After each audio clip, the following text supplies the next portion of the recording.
My name is Jordan Larose. I'm an incident response consultant with F-Secure, and I'm here to talk to you about our new continuous response methodology. Before I jump into the presentation, I do want to talk a little bit about why I'm talking about continuous response. And it's really because as a consultant, I'm in and out of cases constantly. We're seeing, all kinds of different threat actors, all kinds of different maturity levels from our clients.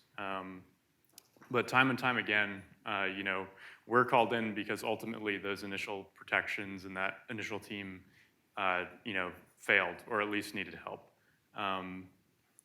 And recently we had a case, huge company, one of the biggest companies in the world, who were hit by a very advanced threat actor. It ended up being a suite of APTs, all with different goals, attacking different parts of the network. And they just weren't prepared for it. They were hit with the incident, and basically they just threw up their hands and said, we need help. So it was really reassuring to be able to jump in and say, here's how we're going to tackle this, here's our methodology, and here's how we're going to get it done. And we took them from almost zero security controls, zero response processes, to a fully fledged detection and response process with analysts at the ready. The APTs actually came back after the close of the engagement, and they were able to stomp them right down basically within minutes of the incursion. So I really why I want to talk about this is I want to show you guys how we're able to take those clients of ours and apply this methodology and put them into a better place as far as detection and response. So I'm going to start out with some statistics. As you can see here, in 2018, there were 55,000 security incidents, and 87% of those, the malicious actor was into the network and exploiting within minutes. That's a ridiculous SLA, as I'm sure you're all aware of. And it's something that's sort of a harsh truth in the industry, is that it's really, for the attackers, the flip of the switch. As soon as they find that vulnerability, that ingress point, and they start that attack, it can be just minutes before they're in your network and breaking down the doors, exfiltrating data, etc. And on the flip side, 68% of all of those compromises went undiscovered for months. I'm not talking about days, weeks, or even 1 month. I'm talking about 3+ months. That incident I was referring to earlier, in that incident, the initial ingress into the network, the initial time when the malicious actor dropped that payload was 2 months, or not 2 months, 2 years before we were called in to deal with the incident. So that's just an example of the amount of time that it takes a lot of incident response teams, even now with modern detection technologies and methodologies, to respond to these types of incidents. So, obviously the question is, what do we do about this? You can kind of see the comparison here. For the attacker, it only takes minutes, and for us, it takes months or sometimes even years to respond. And as I'm sure you're all aware, time is a critical element during any investigation. If we lose minutes, those minutes can be minutes where the malicious actor is destroying evidence, destroying servers, destroying network rules, destroying companies, really. And technology is our double-edged sword in that respect, because anything can be accomplished by one person in a matter of minutes nowadays, if they've got the right technology behind them. And if they're on your domain controller, as I'm sure you're aware, that is a harsh reality. So this is more or less what we run into as the instantiated response process when we jump into a client engagement. You can see it's a very linear process. It's sort of a point A to point D. We start with the detection from the response team. And these are analysts who may have training, may not have training. They're out there looking at thousands and thousands of events every day, and it's up to them to decide what constitutes an event, what constitutes something that needs to go into a ticket. And a lot of times there's not a process in place for them to go about deciding what does go into that ticket. So just this initial step sometimes can take weeks, months for them to get around to reviewing an event that could be that critical incident that leads to that compromise. So finally, once the ticket's prepared, it's not really up to them usually to decide whether or not it constitutes a breach or constitutes malicious activity. That obviously goes up to the executive level, and then it's up to them to decide whether or not it constitutes a breach. Usually these tickets come without a lot of context. Technical details may or may not be there, but a lot of times there's a disconnect between the analyst and the executive level as far as, maybe the analyst knows the technical details, but they don't know the business impact of the compromise. They don't know, what it is that this incident means to the company. They might have an idea, they might be able to guess, but they don't have anything in place that tells them, just how bad this is, just how fast they have to escalate.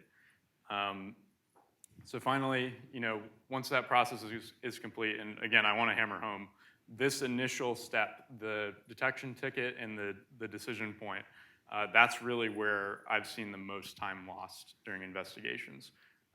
That's where those 2 years went by in that investigation. Like I said, the client was massive. They had thousands upon thousands of hosts, domain controllers, domains to look at. So, they had a couple of overworked analysts who were looking through all of these tickets, and finally, when they did find it, it was years and years after the fact, and that just made the investigation more difficult. But the really key point is that gave the malicious actor 2 years to do whatever it is they wanted to do in that network, which is an absurd amount of time as far as accomplishing whatever goals they had in place.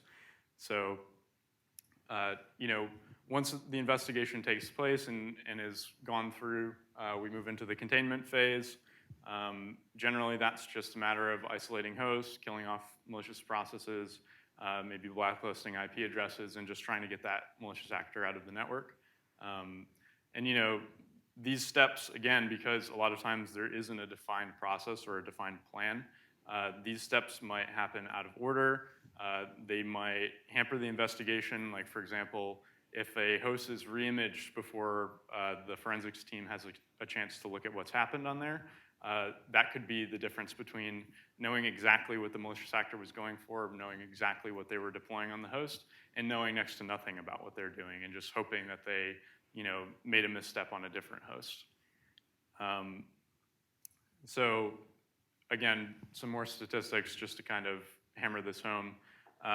In 2019, MWR Info Security took a survey of all of their clients and asked them, out of prediction, prevention, detection, and response, where's the biggest spending? Where do you put all of your funds and all of your manpower?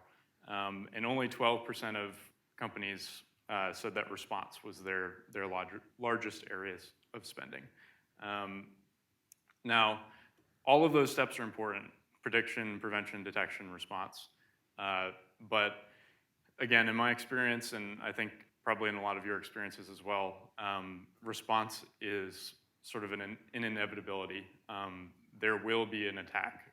No matter how good the prediction and prevention measures are, there's always going to be that new security flaw. I'm sure many of you have read about the flaw in the Intel processors that just came out, I think, like 12 hours ago. That's something that's totally unprecedented. No matter how good security controls are, we can't know that having hyper-threading enabled on our servers is going to lead to remote code execution. So having that response process built up, ready, and strong enough to defend against an attack, no matter what the incursion vector is really a key element of being able to respond to these types of attacks and stop them from making that critical business impact. So what I've kind of been moving towards here with this discussion is that detection and response are really, or should be, part of the same coin. That disconnect that I was speaking about between the analysts and the executive level, that's something that exists mostly because these areas are siloed. That detection phase, that department of analysts that are reviewing tickets and making them and escalating them, they might be totally isolated from, and they often are isolated from, the investigation team, or at least the executive team that's making that critical decision at the end.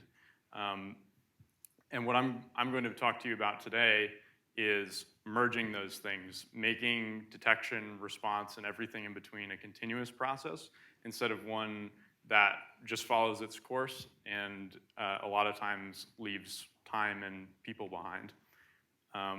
So let's talk about continuous response. What are the 4 key questions you need to answer on any incident?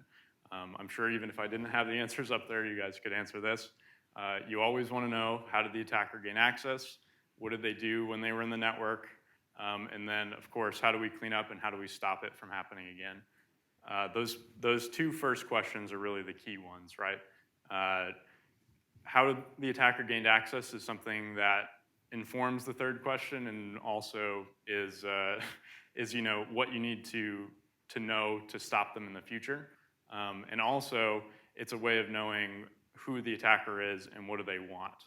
And what they want is part of that 2nd question.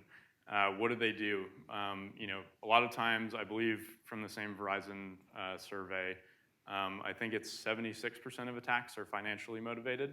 So, that's usually the motivation, but how they're trying to get that money varies heavily between investigations. It could be, as simple as trying to steal from an account. It could be, trying to steal intellectual property and sell it to the highest bidder.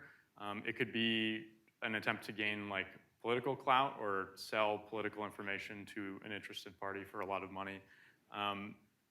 And all of these things require, a different attack path for that malicious actor. And of course, every network and every path for both the malicious actor and the investigation team is going to be a different one. So these questions are difficult ones to answer. They seem simple enough. There's probably a total of, 15, 20 words there, but these are questions that during an investigation we agonize over. We spend hours and days trying to answer. And what I'm proposing with this methodology is a way to take those questions and distill them into a process and use that process to both answer the questions and solve the incident as quickly and efficiently as possible. So the key elements that need to be in place in order to solve those questions, we like to call them the 3 C's, are collaboration, context, and control. And these elements are reflected pretty almost one-to-one between your team, your processes, and your technology. The collaboration element, the opposite of that disconnect that I was talking about earlier between some analysts and investigation teams or analysts and executive team, getting that collaboration in place, having your analysts know not just by name, but by face and by interaction, members of the executive team that they can escalate to, and members of the investigative team that they'll need to pass technical details to, is a key element of the process. One thing we do a lot of is tabletop exercises, and during those exercises, I've had numerous clients come back to me, and what they say more often than not, which is almost seems kind of funny because we're testing their technical processes and controls, is the best takeaway from this today was just getting to know these people. They work at my company. They're with me every day. They're fighting the same fight, but I've never met them before. I've never interacted with them. I don't know what they're like. I don't know, what they do. And this exercise has really opened my eyes to that. And having that clear collaboration between teams in your business is critical. Having that, cadence in which an analyst can jump to their escalation point and just say, "Hey, my gut's telling me this is bad. This is an incident. This is something that needs to be looking at," instead of having to kind of just throw a ticket into the ether and say, "Well, I hope it gets checked out because I don't feel very good about it," can be the key difference between having that response time happen overnight and having that response time happen in months. So then that context element feeds into that process.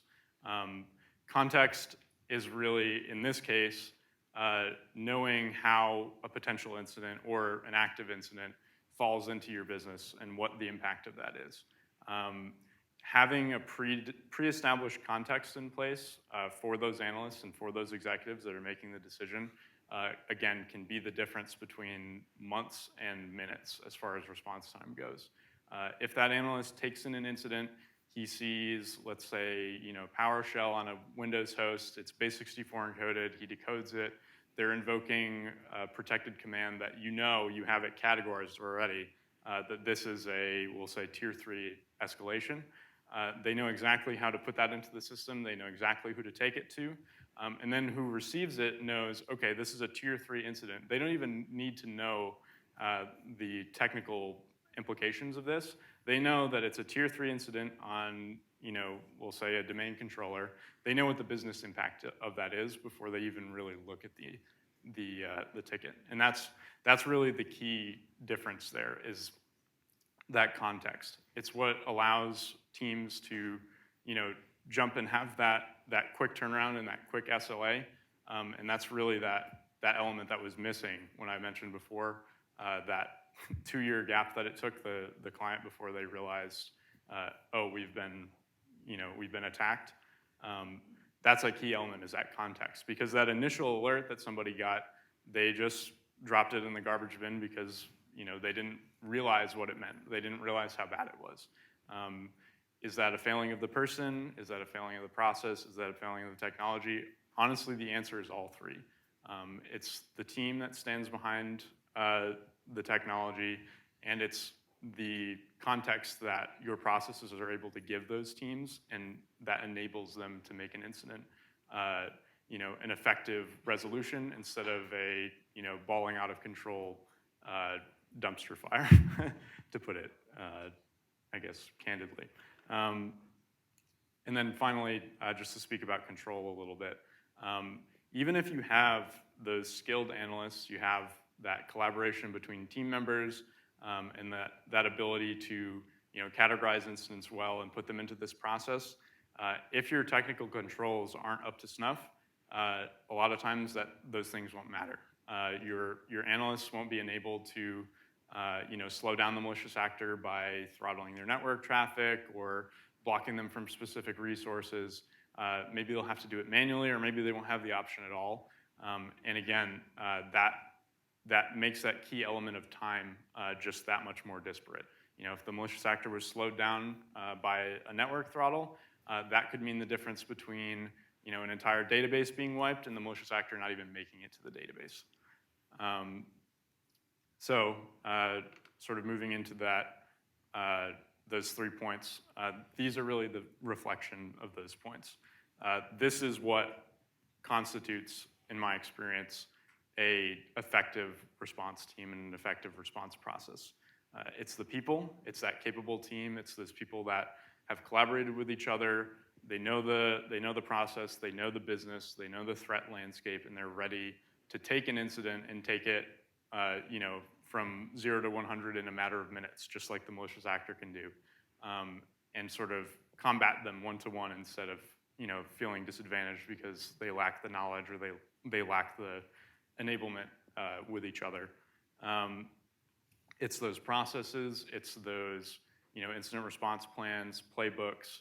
And I'm not just talking about general response plans, I'm talking about in-depth playbooks that categorize any and every type of possible incident, and turn those into an effective process that analysts, executives, and everyone in between can follow in order to resolve the incident as quickly as possible. And then finally, the technology. This is your EDR solution, this is your SIM. These are the things that are enabling those people in these processes to move an incident into that efficient resolution. This is that sort of cornerstone of your team that's always working in the background to resolve these things and enable your people to take it to that resolution. As you saw before, process is a key thing, and that continuous response process I was talking about before, this is our model for it. And as you can see from the outright, the difference here is there is no end point. There is a start point, but as soon as we're into the process, it's just continuous. It never stops. And this is that merging of detection and response that I talked about before. This is taking those 3 C's, the context, the collaboration, and the controls, and applying them in a model that allows no gaps. It allows the team behind it, it allows the process and the controls to be as effective as possible. So, as soon as the incident comes in, that initial analyst has the telemetry, they have the ability to file the incident with the appropriate risk category, with the appropriate technical details to the interested party. It gives them that context, and then that enables the collaboration between the analyst team and the business team to make an informed decision, decide, is this an incident? How do we tackle it? How do we want to move into this process? And as soon as that decision is made, the controls are already ready and in place to deploy that network slowdown or deploy that those things, jacks that will stop the malicious actor from performing their actions, or at the very least slow them down. That's really the key element here is time. It's taking the malicious actor's minutes and reducing that to days, weeks, months, and it's taking that response time and reducing it from months all the way back down to minutes. As soon as you're faster than the malicious actor, there's nothing they can do. They might try to deploy a payload and you're already 2 steps ahead of them. You've already got all the other issues resolved, so you're ready to respond to that, whatever it might be. It might even be an O-day, but if you've got these controls, these processes and people in place, you can easily rely on them to stop that attack and effectively respond and kick out that malicious actor. So again, just to put these into different words, what you really need is speed, visibility, and expertise.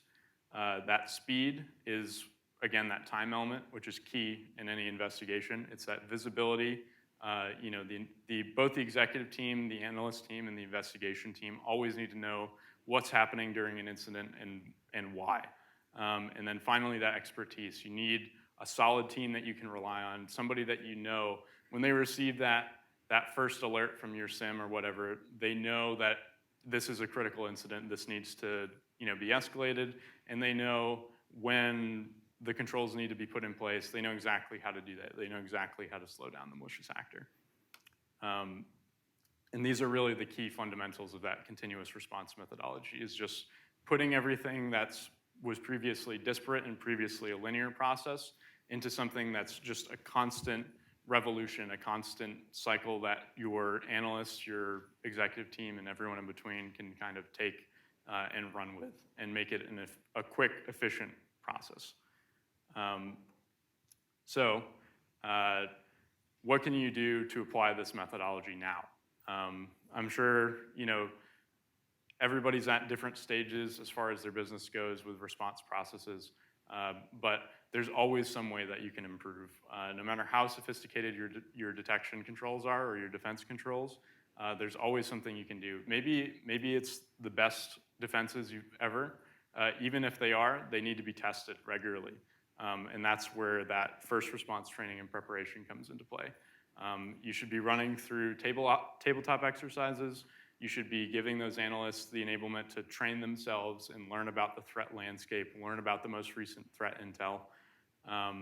You should also be working on establishing response playbooks. And I'm not talking about just a plan, I'm talking about playbooks for each individual type of incident. You need to be ready to respond not just to a generic incident. You need to be ready to respond to privilege escalation. You need to be able to respond to ransomware. You need to be able to respond to phishing. And you need to have step-by-step processes for all of those people involved to tackle those incidents. If those are in place beforehand, that gives you that time advantage that's critical in resolving an incident and making sure that it doesn't snowball into something horrible. And then finally, you need response tooling that you can rely on.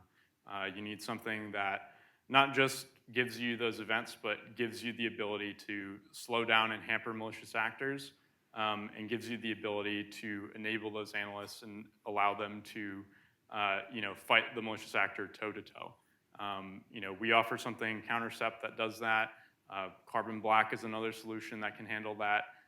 You just need to make sure that you have a strong, solid SIM that you can rely on, a strong, solid EDR tool that serves as the cornerstone of your processes and your people's approach to these things. If what I've talked about today interests you and you want to learn more, we published a white paper recently titled Rethinking Response 2 months ago. That's available online. I'd recommend checking it out. It's got a lot more details as far as what I've talked about here, as far as establishing these processes and really where the key gaps and the key areas of improvement are.